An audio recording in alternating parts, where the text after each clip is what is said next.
vra dat ons net gou weer ons hoofde oë toe maak, ons hoofde sak. Ons Vader, mag U my asseblief as U spreekbuis gebruik, dat ek verdwyn en dat dit U is wat tot elkeen van ons harte spreek. Dis my gebed in U naam alleen. Amen. So die titel van my preek vanoggend is As jy God wil kroon.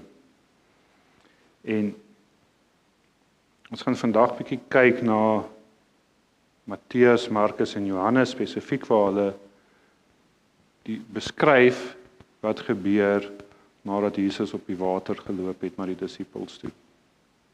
Die gebeure wat dit aangeloop gebeur het en wat daar gebeur het.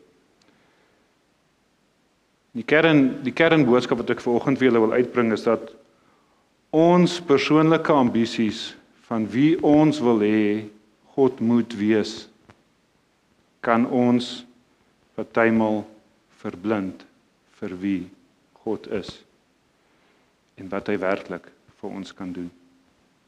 So kom ons kyk 'n bietjie nader na dit. So ons het 'n paar raaisels. Nou die eerste raaisel kom uit Markus 6 vers 49 tot 50.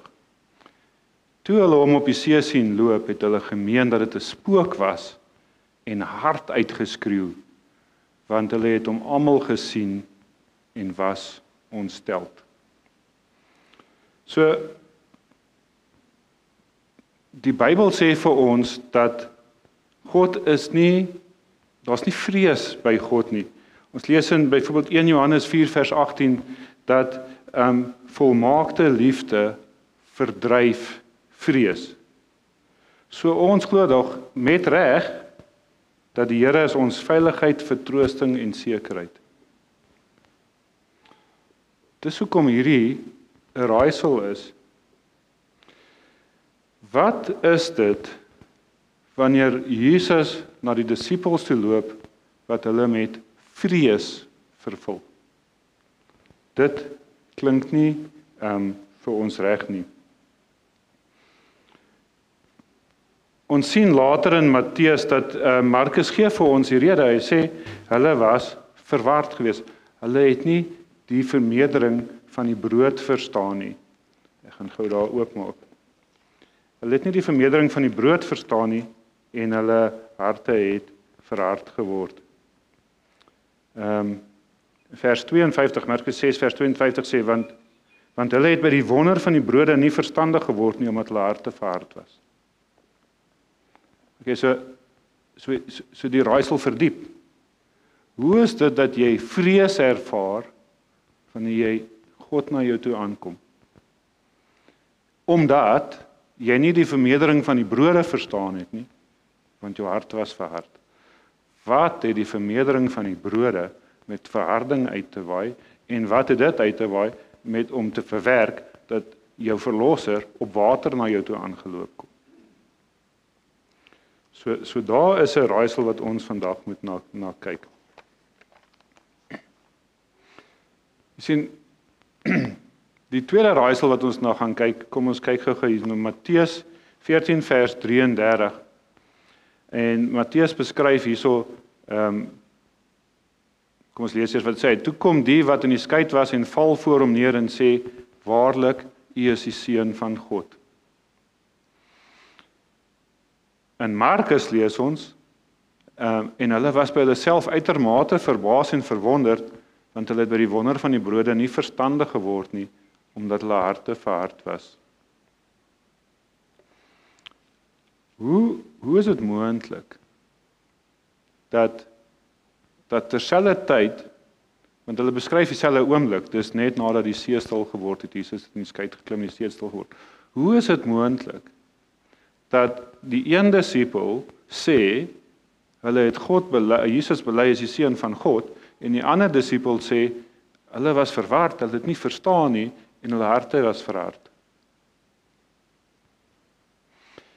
Sien, as ons in die hof is en ons kry getuienis Kan ek julle een ding sê, as elke getuie se weergawe presies dieselfde is, as daar 'n slang in die gras, dan het hulle voor die tyd gekonkel om hulle storie dieselfde te maak, want niemand se getuienis is altyd dieselfde nie.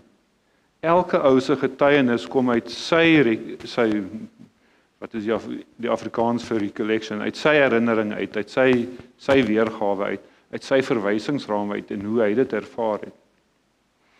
So wanneer ons getuienis toets ons dit om te bepaal, jok die getuie of gee hy 'n ander perspektief van dieselfde ding. Ons weet in 2 Timoteus 3 vers 16 sê vir ons dat die hele skrif is deur God ingegee, is nuttig tot lering, teregwysing en onderwysing in die geregtigheid. So ons kan wegvat, as ons daai vers glo wat ons moet, kan ons wegvat dat een getuie jok hierso. So wat ons dus moet doen is, ons moet die twee versoen en by mekaar uitbring. So die vraag dan in die tweede raaisel wat ons mee sit is dit dan moontlik om God te bely en terselfdertyd jou hart te verhard? Hoe kan dit werk? So die sleutel van albei hierdie raaisels, die een van hulle vrees en die tweede een van die kontras in die geloof. Dit lê nie in die storm op die see nie, maar in die ambisie wat in hulle harte gewoed het. Nou om 'n bietjie na daai ambisie te verstaan, gaan ek net gou 'n bietjie stil staan en ek gaan julle 'n bietjie ietsie anders te vertel. Die oorlog van die bene. In swak vertaling, ek kon nie 'n beter vertaling kry nie, maar in Engels het dit bekend gestaan as die Bone Wars. So wat gebeur het is met hierdie Bone Wars, en ons gaan terug na die laat 19de eeu, tussen hier 1860s en daar rond, was daar 2 paleontoloë. Okay. Vir die kinders, paleontoloë is 'n groot woord vir mense wat met dinosourfossiele werk. So ons gaan 'n bietjie van dinosourusse praat. Hierdie 2 ouens was gewees Edward Cope en Othniel Marsh. En hulle was natuurlik baie gretig en hulle het 'n baie edele doel gehad, die 2 van hulle. Hulle wou die geskiedenis van die aarde soos dit in die beendere en in die fossiele is, ontsluit en vir ons wys. Die probleem is dat hierdie gedeelde passie het in ambisie oorgegaan wat verwoestend was. Nie net was dit verwoestend nie. Hulle het ook foute gemaak. So byvoorbeeld kan julle sien die boonste dinosour is hoe hy in 1868 geteken was. Daai dinosour noem jy 'n Elasmosaurus. En hulle het die kop en die stert omgeruil, nie hulle nie. Dit was Edward Cope het die kop en die stert omgeruil. En eers 20 jaar later besef dat dit die fout was. Natuurlik, dit was Othniel Marsh baie gretig om dit uit te wys. Nou hierdie wetywering, hierdie wat bekend was as Bone Wars, en julle kan 'n bietjie daaroor gaan lees, daar selfs bordspeletjies Bone Wars wat jy nou moet probeer om die ander ou uit te haal. Dit het lelik geword. Hulle het hulle self gewend tot omkopery, tot spionasie, tot diefstal. Hulle het agente op mekaar se uitgrawings gaan plaas. En dit het naderhand so erg geword dat hulle selfs met dinamiet hele fossielbeddings opgeblaas het, net sodat die ander een nie iets daaruit kan leer of kan kry nie. Is daar nie 'n ironie nie? Hierdie wetenskaplikes wat ten doel het om die wêreld prehistoriese geskiedenis te ontbloot, verwoes dit. Hulle vernietig dit. Hulle is so behep met die kroon wat hulle vir hulle self wil gee, dat hulle die juwele daarvan totaal en al vernietig het. Wat as ek nou vir julle sê, dat die disippels het hulle eie bounwors gehad? Ons stel ons storie weer op, en ons kyk, skies net hierdie neersit, so ons stel ons storie weer op, hier was 'n verbuisterende wonderwerk. Jesus het sopas 5000 mans met die vrouens en die kinders daarby gevoer met 'n handjievol visse en brode. Die disippels moes op 'n geestelike hoogtepunt gewees het. Net soos Cope en Marsh was hier 'n ryke, net soos wat hulle op 'n fossielbed afgekom het, het die disippels hier op 'n wonderberg afgekom, wat hulle gesien het as hulle kaartjie na glorie. Hulle het dit tragies misverstaan. As ons na Johannes 16 gaan kyk, Johannes kleur vir ons in wat hier gebeur het. Dis Johannes 6, nie 16 nie, skus, Johannes 6 vers 15. Hy sê, Johannes skryf vir ons, ek gaan van vers 14 af lees, toe die mense dan die teken sien wat Jesus gedoen het, sê hulle, hy is waarlik die profeet wat in die wêreld sou kom. En toe Jesus merk dat hulle wou kom en hom met geweld neem om hom koning te maak, het hy weer weggegaan na die berg alleen. So ons kan sien dat die uitvloeisel van hierdie wonderwerk was iets wat tot geweld wou lei.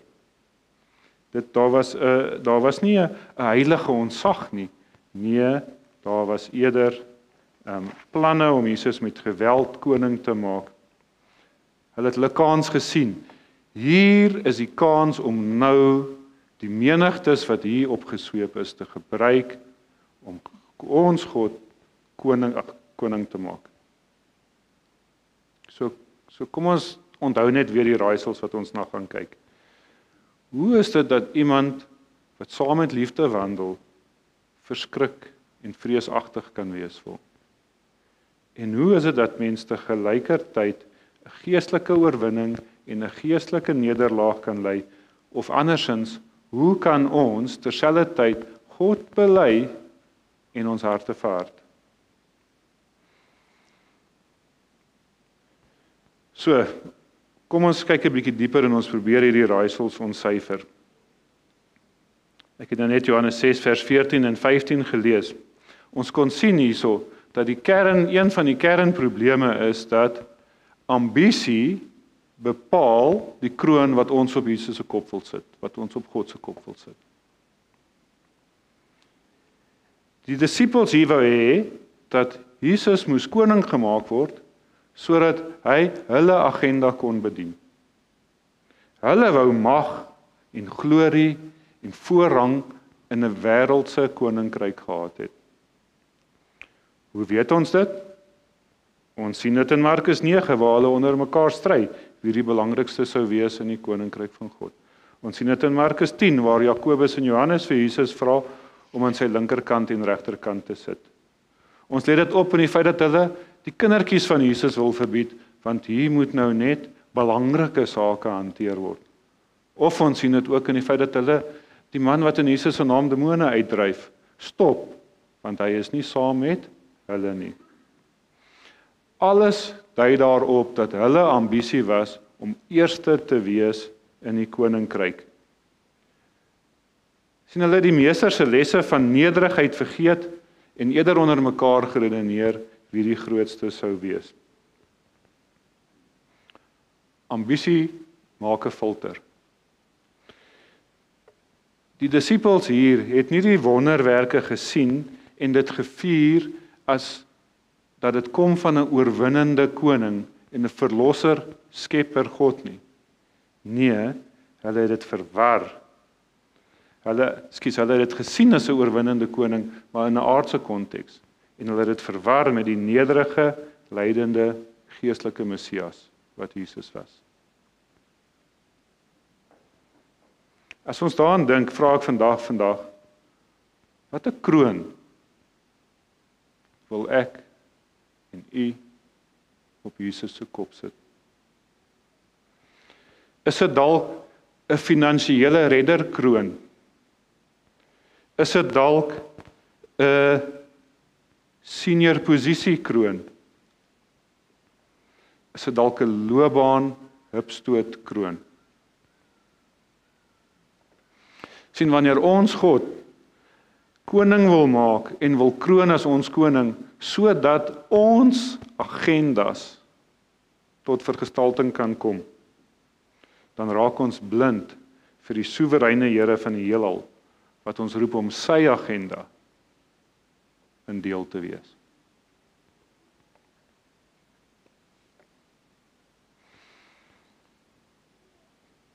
Dit bring my by die tweede punt, wanneer ons koning ons kroon verwerp. Kom ons gaan net gou terug na Markus toe. En ons sien in Markus 6 vers 45.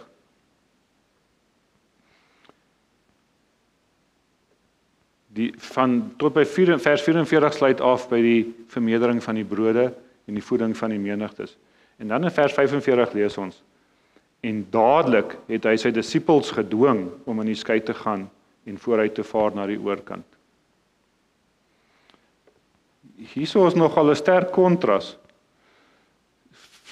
Voel jy die dringendheid? Die woorde dadelik en dwing. Ek kan dit sien. Kan jy dit sien? Ek sien so groen heuweltjie. En die lug is helderblou. Die son skyn. Die bytjies doen hulle ding. Die voeltjies vlieg en sweep en chirp. Die kindertjies hardloop rond en lag. Die groot mense sit in sirkels en eet die laaste brood en vis wat hulle nog kan in dit kry. Ek sien amper soos 'n Sabbatmiddagete hier by die kerk. Dis lekker. En dan kan jy sien hoe die donker wolke opkom. Daar's ewe skielik 'n dringendheid. Daar's 'n beklemming om die hart, want dadelik dwing Jesus sy disippels om weg te gaan.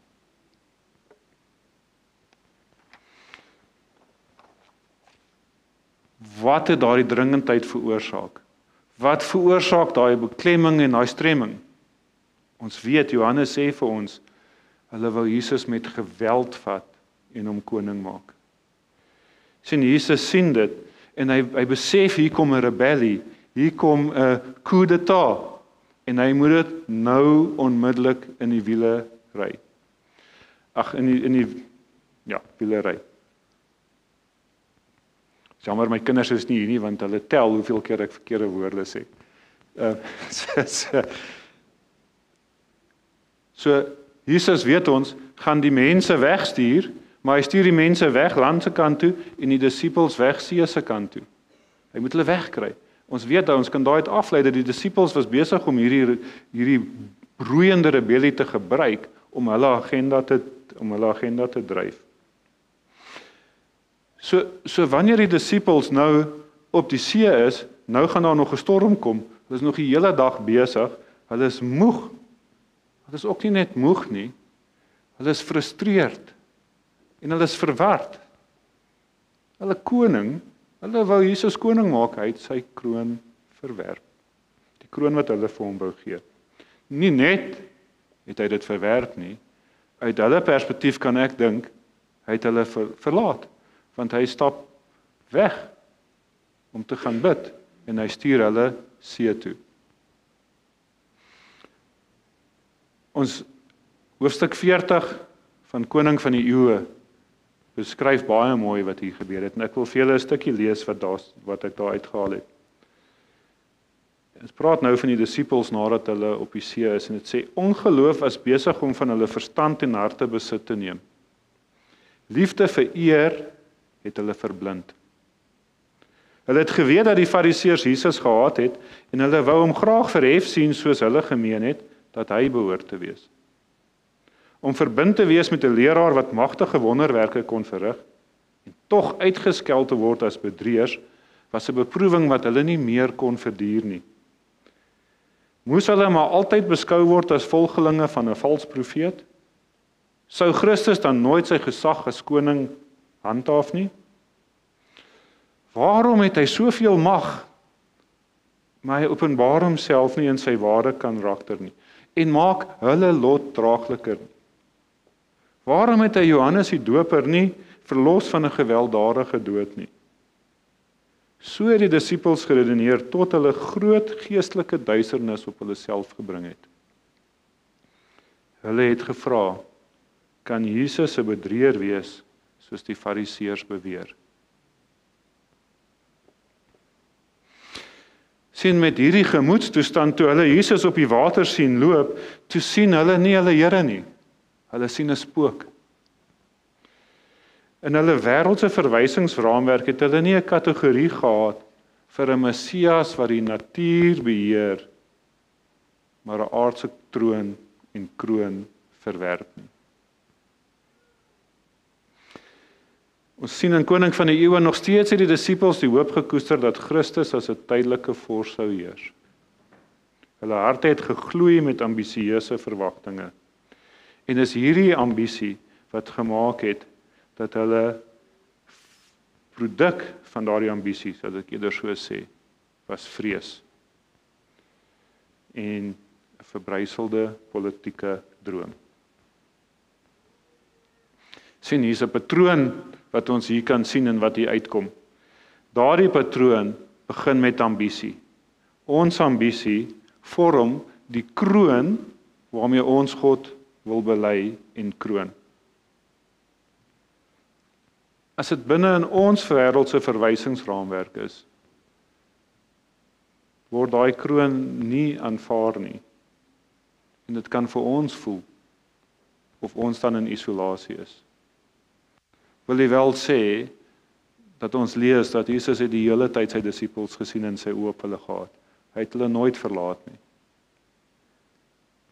Maar binne in hulle verwysingsraamwerk het hulle gesien hulle word weggestuur en hulle God was nie saam met hulle nie. En dan het twyfel en verwarring ingetree. En dit het uiteindelik gelei, en ek glo die storm is 'n parallel met wat hulle geestelike pad was, want dit het uiteindelik gelei tot 'n interne geestelike storm en duisternis in die disippels. En so ons kan vandag sien dat as ons God in ons boksie wil plaas, as ons hom koning wil maak om ons agenda te pas, dan het ons 'n probleem. En dan gaan ons paniekerig raak as die koning wat ons wil hê nie opdaag nie.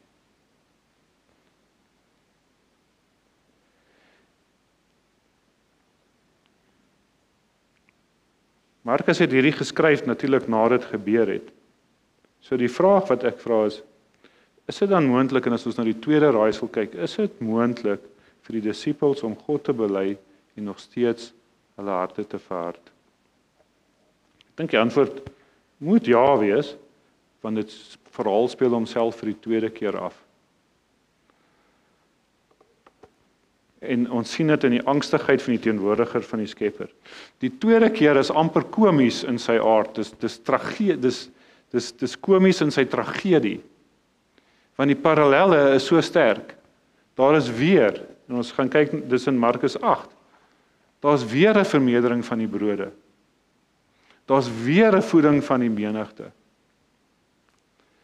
En dan klim Jesus en sy disippels, en hier is die verskil, die keer klim hy saam met die disippels in die boot, en hy stuur hulle uit, maar hulle het net een brood tussen hulle. En die paniek, die disippels sê, maar wat gaan ons nou doen? Daar staan net een brood. En Jesus vra vir hulle in Markus 8 vers 17. Hy sê,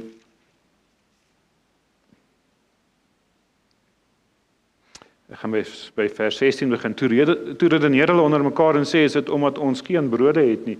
Dis omdat Jesus vir hulle sê, hulle moet oppas vir die suurdeeg van die Fariseërs. En Jesus merk dit en sê vir hulle, waarom redeneer julle dat julle geen brode het nie? Begryp julle nie? Verstaan julle nie? Onthou, Die eerste keer het hulle ook nie die vermeerdering van die brood verstaan nie. Nou na die tweede keer sê Jesus vir hulle weer, verstaan julle nie, en hoor dan, het julle nog verharde hart? Het julle oë en sien julle nie, het julle ore en hoor julle nie? Daardie ambisie, daardie denkwyse, was nog steeds op die materiële vasgevang.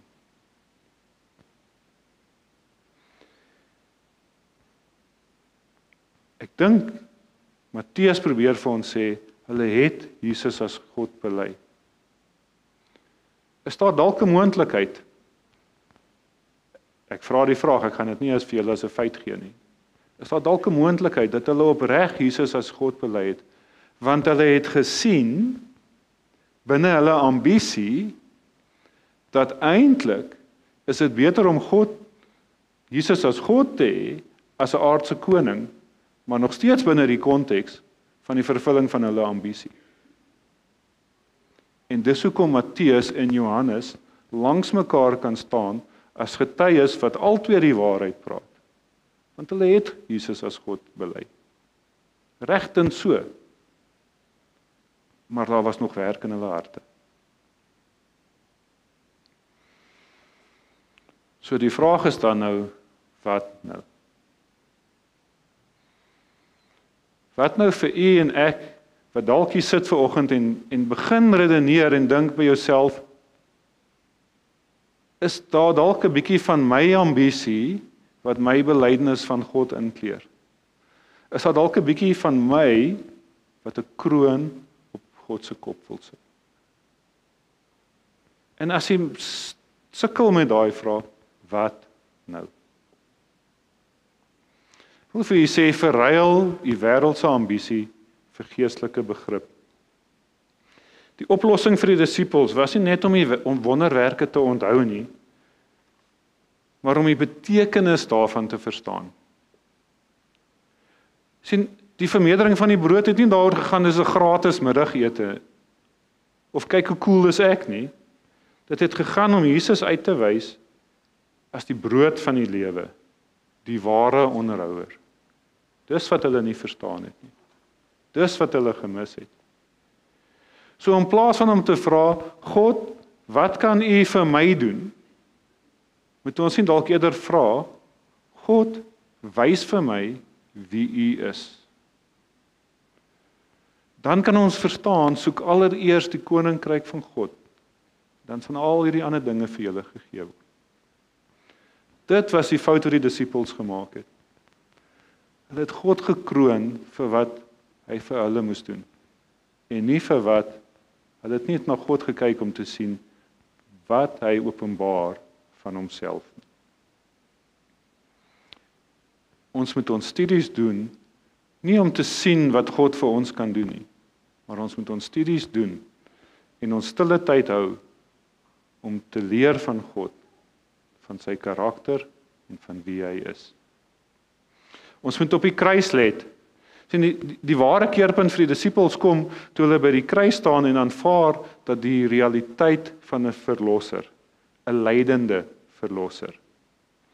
Hulle hulle politieke drome en aspirasies en wêreldse se materiële ambisies by die voet van die kruis gelos.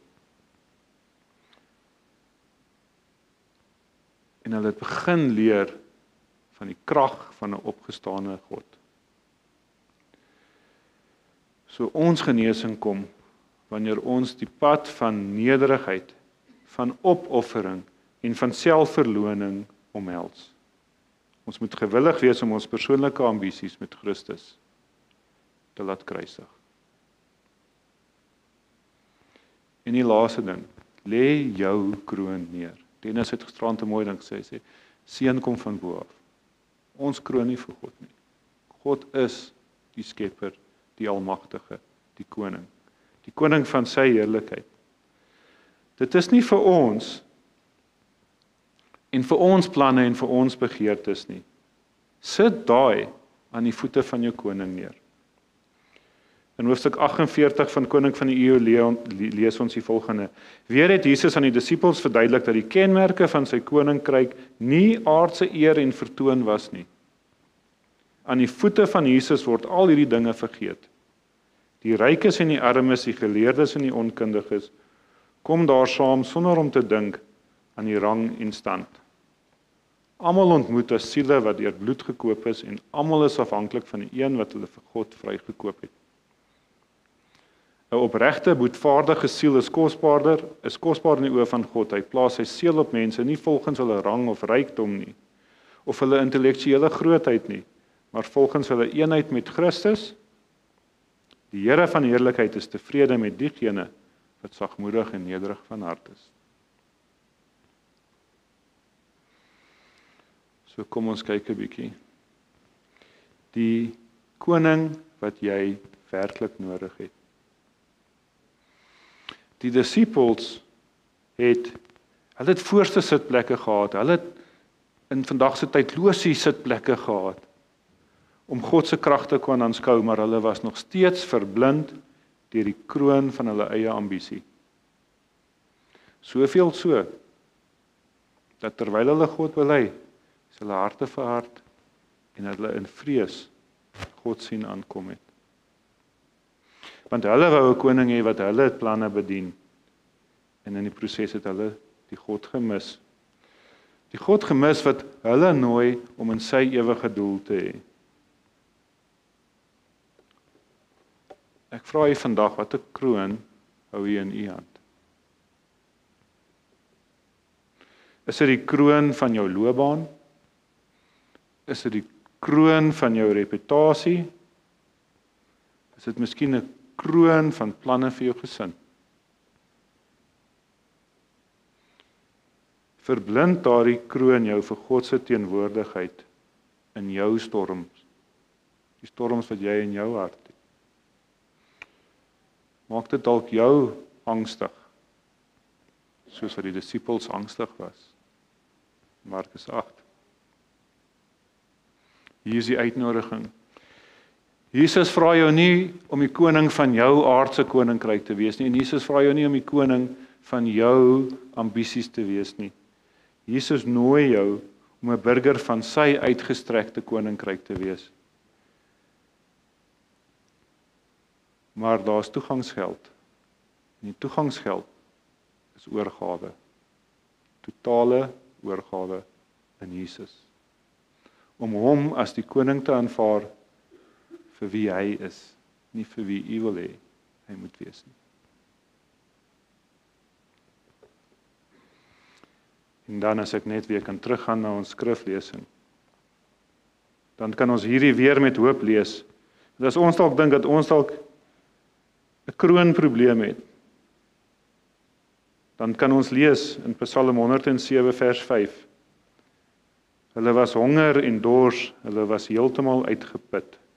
Here, help ons, het hulle geroep, en hy het hulle uit hulle nood gered. En dan vers 15, laat die Here loof vir sy liefde en vir al sy wonderdade aan mense, want hy breek koperdeure af en kap ystertralies stukkend.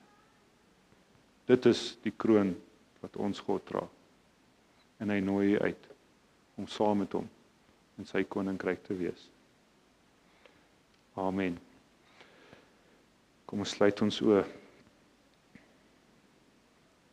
Here, mag U ons vergewe as ons kroon wil gebruik om U ons koning te maak van ons koninkryk en ons ambisies.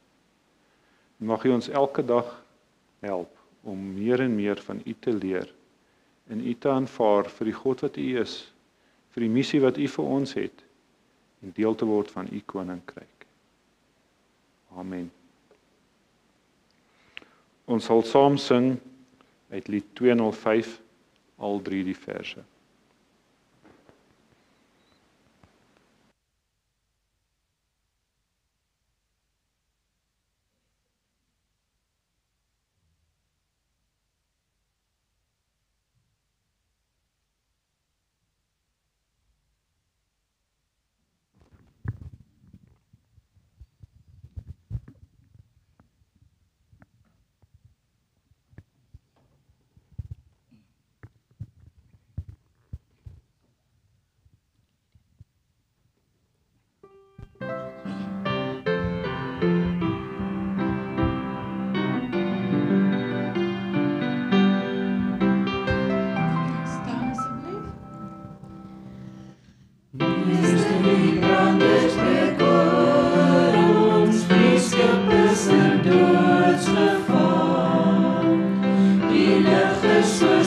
soos die